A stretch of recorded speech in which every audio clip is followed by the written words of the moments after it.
तक national highway जो काम चल रहा है, ये बीआरओ बहुत ही अच्छा काम कर रही है, क्योंकि नीचे वाली पब्लिक है जो उसका सुनती है, उनके पास जाने से उनका जो प्रॉब्लम है उनकी सुनती है। तो जनाब, इसलिए मैं ये आपके चैनल के माध्यम से मैं ये संदेशा देना चाहता हूँ कि ऐसी बात नहीं है कि जी अगर हम उनको कोई भी सोल्यूशन देते हैं तो वो हमारी पक्का बात सुनते हैं। तो देख सकते हो बहुत बड़ी बड़ी मशीनें लगी हुई हैं। बीआरओ डे नाइट काम कर रही है। डे के ड्राइवर लगे हैं, नाइट के ड्राइवर लगे हैं। डे नाइट जम्मू से पुंछ का काम चल रहा है जी। ये बहुत बड़ी लैंडस्लाइड है। लोग कहानी लोगों के डैमेज हुए हैं, दुकानें डैमेज हुई हैं, बहुत नुकसान हुआ है। तो 2-4 दिन में ये लैंडस्लाइडिंग ओके हो जाएगी। तो ये तस्वीरें आप देख रहे हैं, ये वीडियोस हैं, ये यातायात को दुरुस्त करने की कोशिश है और जो भी मलबा सड़क पर जमा हो गया था उसे वहां से हटाकर यातायात को सुचारू रूप से जारी करने की कोशिश लगातार जारी है। और ये नेशनल हाईवे 144A की तस्वीरें हैं। और शक्ति शर्मा हमारे साथ जुड़ चुके हैं इस खबर पर ज्यादा जानकारी के साथ, ताजा जानकारी के साथ। शक्ति, मेरा सवाल आपसे ये होगा कि आखिर किन किन जगहों पर ये काम लगातार जारी है? लैंड स्लाइडिंग के बाद ट्रैफिक तो बहाल कर दी गई है, लेकिन कहां कहां पर ऐसे मोड़ हैं जहां पर इसको और ज्यादा सड़क से मलबा हटाने का काम अभी भी जारी है? देखिए, राजौरी पुंछ हाईवे की मैं बात करूं, जम्मू पुंछ जो हाईवे है, यहाँ भारी बारिशों के बाद लगातार लैंड स्लाइडिंग का सिलसिला जो है वो जारी है। ना सिर्फ ये नौशहरा के नजदीक का इलाका हो या फिर कालीदार के नजदीक का, इसके अलावा हम बात करें तो राजौरी से पुंछ जब जाते हुए रास्ते में जो बिम्बर गली का इलाका है, बीजी का इलाका है, ठंडीगस्सी का इलाका है, इन तमाम इलाकों में लगातार जो है वो लैंड स्लाइडिंग पिछले कुछ दिनों से लगातार हो रही है। क्योंकि राजौरी में बारिश जो है वो लगातार पिछले कुछ दिनों से हो रही थी। हालांकि 2 दिन से मौसम साफ है, लेकिन लैंड स्लाइडिंग का सिलसिला जो है वो जारी है। इससे जो है यातायात प्रभावित होता है। हालांकि हाईवे अथॉरिटी की तरफ से वहां पर जेसीबी मशीन जो है वो 24 आवर अवेलेबल जो है वो वहां पर रखी गई हैं। हाईवे पर तमाम एरियाज में मशीनें रखी गई हैं और जैसे ही हाईवे पर स्लाइडिंग होती है और स्लाइडिंग के बाद पूरी तौर पर मलबा हटाने का काम जो है वो शुरू किया जाता है। क्योंकि एक इंपॉर्टेंट हाईवे है, यातायात इस पूरे हाईवे पर बाहर रखना बहुत जरूरी है। क्योंकि 16 तारीख कल से जो है वो 17 तारीख से पहला जत्था जो है वो बाबा बूढ़ा अमरनाथ यात्रा का भी राजौरी पहुंच रहा है और यात्रा के को देखते हुए भी हाईवे को दुरुस्त रखना जो है वो लाजिम हो चुका है। और इसलिए लगातार जो है हाईवे अथॉरिटी की तरफ से कोशिश की जा रही है कि जहां कहीं भी स्लाइडिंग होती है पूरी तरह पर उसे हटाया जाए और यातायात प्रभावित न हो और लोगों को किसी तरह की दिक्कत जो है वो ना हो। इसको लेकर लगातार स्लाइडिंग जो है वो होने के बाद जो है वो उसको साफ करने का सिलसिला जो है बीआरओ और हाईवे अथॉरिटी जो है वो लगे हुए है। जी शक्ति, कितना वक्त और लग सकता है पूरी तरह से मलबा हटा लेने में? वैसे और दूसरी बात यह कि मौसम को लेकर के क्या अभी इस वक्त मौसम विभाग का क्या अपडेट है? क्या आने वाले वक्त में फिर ऐसे कुछ हालात बन सकते हैं?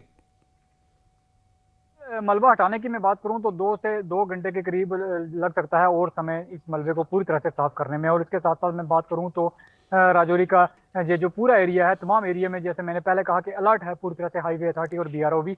और जैसे ही कहीं ना कहीं इस तरह की वारदात नोटिस में आती है कि जहां स्लाइडिंग होती है तो पूरी तरह से हटाया जाता है। और मौसम की मैं बात करूं तो मौसम राजौरी में अलग अलग एरियाज में जो है वो बारिश की खबरें जो है वो मिल रही हैं। राजौरी का थन्ना मंडी का एरिया हो, दराल का एरिया हो या फिर बीजी का एरिया हो, बिम्बरगली का एरिया हो, नौशहरा का एरिया हो, इन एरिया में लगातार जो है वो बारिशें जो है वो हो रही हैं।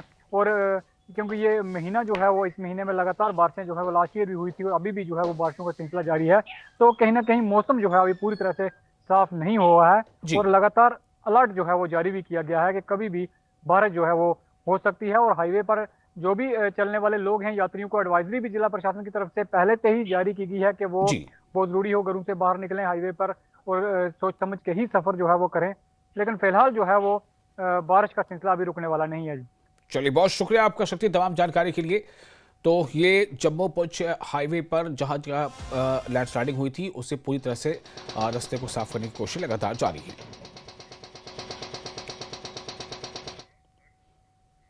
कश्मीर के केरन सेक्टर में इस बार स्वतंत्रता दिवस समारोह ने इतिहास रच दिया। एलओसी के पास केरन में करीब 80 सालों में पहली बार स्वतंत्रता दिवस समारोह आयोजित किया गया। आधी रात को आतिशबाजी से पूरा केरन जगमगा उठा और मकामी लोगों ने उत्साह के साथ आजादी का जश्न मनाया। सीमावर्ती इलाके में हुए इस ऐतिहासिक आयोजन ने लोगों में देश प्रेम और उत्साह का नया रंग भर दिया।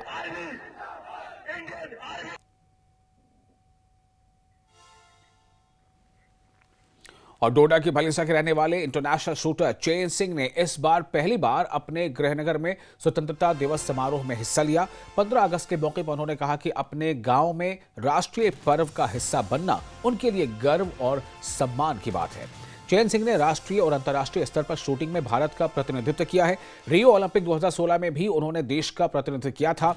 शूटिंग में 90 से ज्यादा पदक जीत चुके चैन सिंह ने भलीसा का नाम देश दुनिया में रोशन किया है। न्यूज 18 की तरह से पूरे हिंदुस्तान में रहने वाले लोगों को 15 अगस्त की बहुत सारी शुभकामनाएं हैं। आज ये 15 अगस्त सेलिब्रेट किया, वो अपनी मिसाल आप है, क्योंकि आज हमने पहली बार देखा कि अपनी होम टर्फ पे यानी अपने होम ग्राउंड में जो है एक इंटरनेशनल प्लेयर चैन सिंह ने जो है हमारे साथ आज 15 अगस्त सेलिब्रेट किया। बहुत खुशी हुई क्योंकि वो एक लोकल है, अनसंग हीरो है, क्योंकि चैन सिंह का आए रोज आप सुनते हैं जर्मनी से, अमेरिका से, फ्रांस से, बर्तानिया से, स्विट्जरलैंड से, हर जगह से इन्होंने अपना लोहा मनवाया और अपने देश का, अपने गांव का और अपने मुल्क का नाम रोशन किया। हमारे साथ चैन सिंह जी हैं। चैन सिंह जी, कैसा आपको फील आज हुआ कि आप अपने इस धरती पे जो है 15 अगस्त सेलिब्रेट कर रहे हैं? तो कैसा, मैं आप देख रहा था कि बड़ी खुशी थी आपको कि पहली बार जो है कोई इंटरनेशनल प्लेयर जो है इस धरती पे जो है सेलिब्रेट 15 अगस्त कर रहा है, इस पर क्या कहना चाहोगे? बिल्कुल, मेरा ये फर्स्ट एक्सपीरियंस है मेरे इलाके भलेसा में। मैंने ये पहली बार अपना जो 15 अगस्त का फंक्शन अटेंड किया है। मुझे मौका नहीं मिला था आज तक, क्योंकि स्पोर्ट्स का शेड्यूल इतना बिजी रहता है तो मैं आ नहीं पाया था। ये मेरा फर्स्ट टाइम था।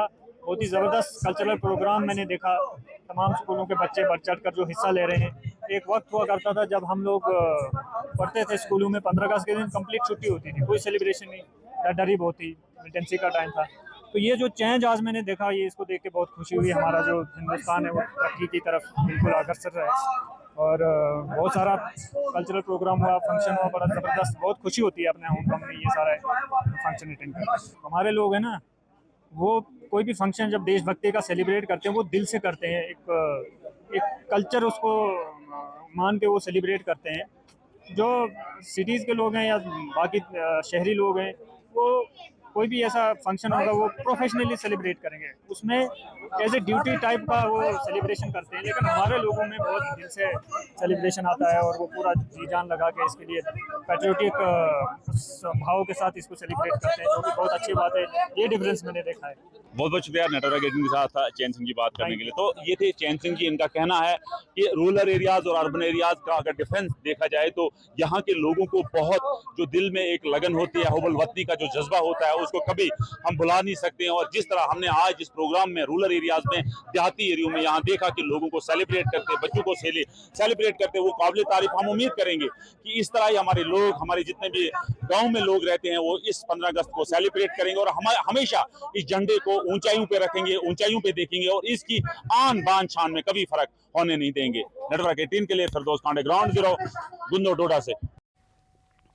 पुलवामा के IUST के vice chancellor professor Shakeel Ahmed Romshoo को एक और बड़ी अंतर्राष्ट्रीय उपलब्धि मिली है। प्रोफेसर रोमशू 21 से 23 अगस्त 2026 तक यूके की कैम्ब्रिज यूनिवर्सिटी में होने वाले प्रतिष्ठित साइंस फूड कैंप में हिस्सा लेंगे।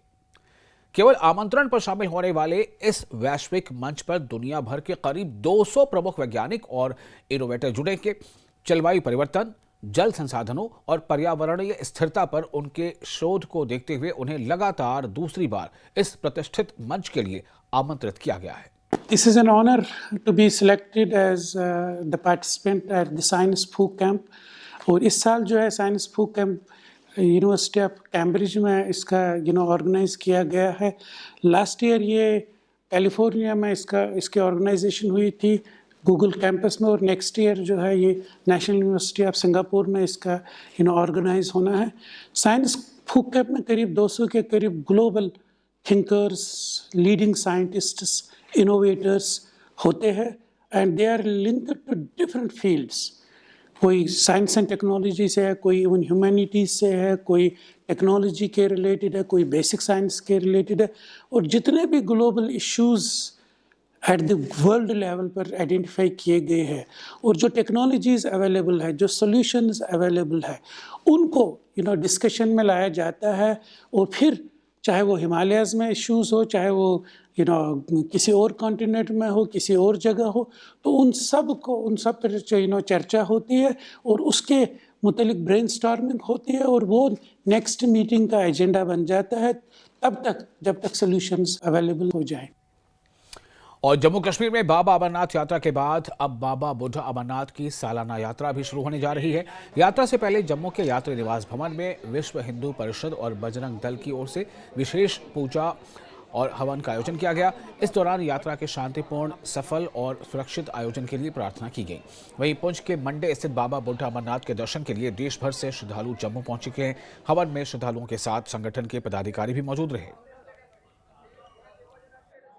अमरनाथ की यात्रा की शुरुआत कल जम्मू से होने वाली है। उससे पहले ये यात्रा सफल हो उसके लिए विशेष हवन पूजन जो है आज जम्मू के यात्री निवास भवन में किया गया है।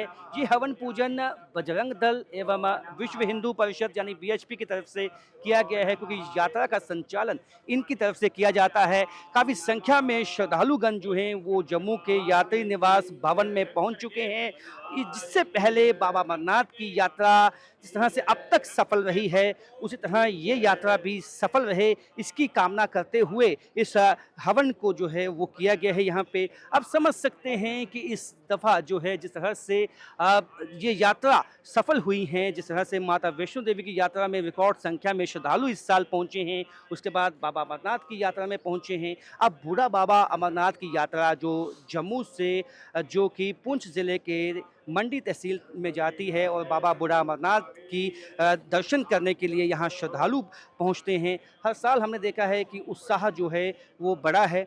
पिछले सालों के मुकाबले उत्साह दोगुना हो चुका है, क्योंकि श्रद्धालु जो है जम्मू कश्मीर में जिस तरह से डिफरेंट जो पिलग्रिमेज टूरिज़्म के लिए भी प्रशासन ने जो अरेंजमेंट किए हैं उससे काफ़ी खुश हैं, गदगद हैं, क्योंकि जिस तरह के अरेंजमेंट्स प्रशासन की तरफ से किए गए उससे श्रद्धालुओं में एक खुशी है। खुशी मन से जो है वो यहाँ से कल सुबह तड़के पुंछ के लिए निकलेंगे।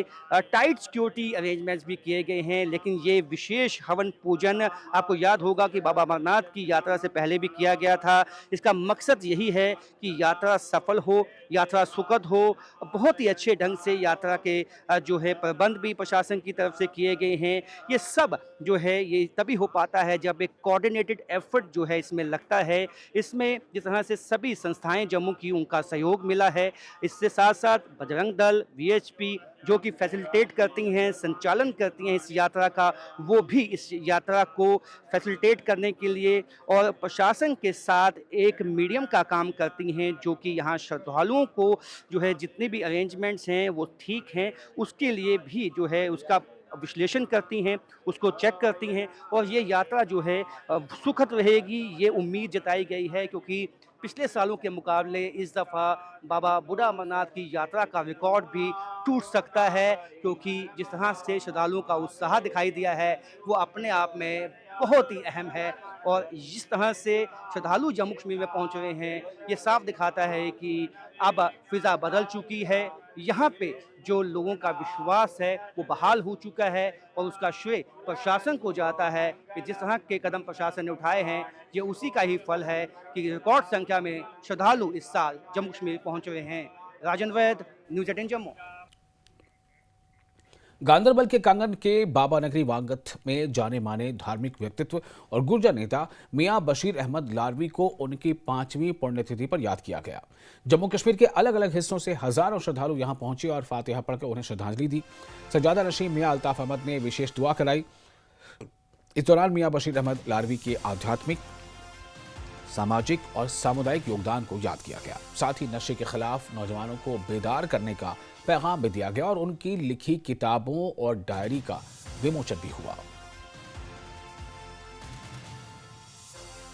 जम्मू कश्मीर की बहुत ही मशहूर और मारूफ खानका जो सिलसिला नक्शबंदिया के अजीम सूफी बुजुर्ग हजरत बाबा जी लारवी रहमतुल्लाह अलैह और हजरत हाजी बाबा निजामुद्दीन लारवी रहमतुल्लाह अलैह और आप ही के साहबजादे हजरत बाबा मियां बशीर अहमद लारवी रहमतुल्लाह अलैह, जिनका विसाल मुबारक 2021 में हुआ था। आज आपका 5वां सालाना उर्स मुबारक था, जिसमें हजारों की तादाद में लोगों ने यहाँ पर शिरकत की है और आपसी भाईचारा, आपस में मोहब्बत, मुल्क के अमन के लिए भाईचारे के लिए खुसूसी दुआएं की गई हैं, जम्मू कश्मीर के लिए दुआएं की गई हैं, और नशे की लानत से समाज को कैसे पाक और साफ किया जाए, बचाया जाए, उसके बारे में उलमाए कराम ने बयानात किए हैं। आज की ये तकरीब जो है बाबा नगरी में इख्तिताम पजीर हुई है।